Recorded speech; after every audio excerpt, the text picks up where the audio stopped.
Hello viewers, আশা রাখি সবাই ভালো আছেন। চলে আসলাম আজকে আমরা নতুন আরেকটি ভিডিও নিয়ে। আজকে আমরা এই ভিডিওতে আলোচনা করব আগামীকাল রবিবার শেয়ার বাজারটি কেমন যেতে পারে। আশা করি আপনারা ধৈর্য সহকারে পুরো ভিডিওটি দেখার চেষ্টা করবেন এবং আমরা জানি যে শেয়ার বাজার ঝুঁকিপূর্ণ জায়গা, তাই জেনে বুঝে বিনিয়োগ করার চেষ্টা করুন।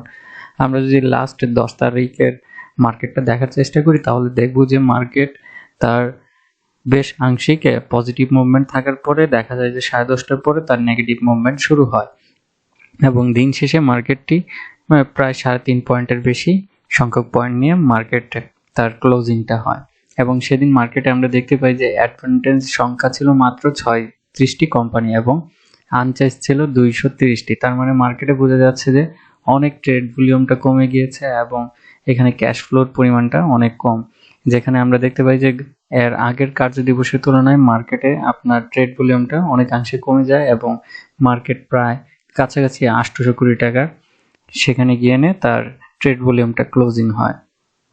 কিন্তু আমরা দেখতে পাই যে 3টা কার্য দিবসের পরে সেদিন একটি পজিটিভ কিছুটা আমরা পাই মার্কেটে।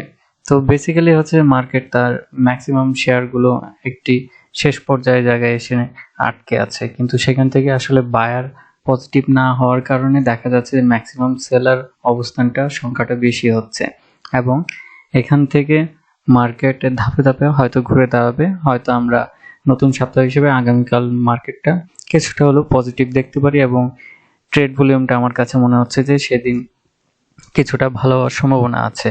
বাট ফাইনালি আসলে মার্কেট বিরাজ করবে আপনার পার্টিসিপেন্টের উপরে।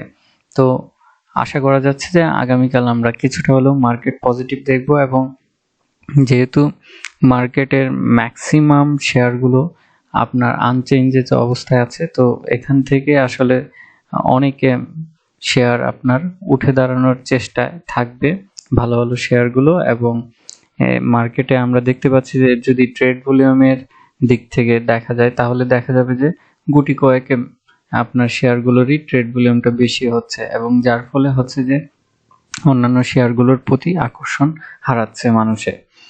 তো বেসিক্যালি এখান থেকে আমাদের আরো সময় দিতে হবে এবং সময় দিয়ে নিয়ে হয়তো একটা টাইমে গিয়ে পজিটিভ অবস্থান বিরাজ করবে। আজকে এতটুকুই। ভালো থাকুন, সুস্থ থাকুন এবং শেয়ার বাজারে জেনে বুঝে বিনিয়োগ করুন। ধন্যবাদ।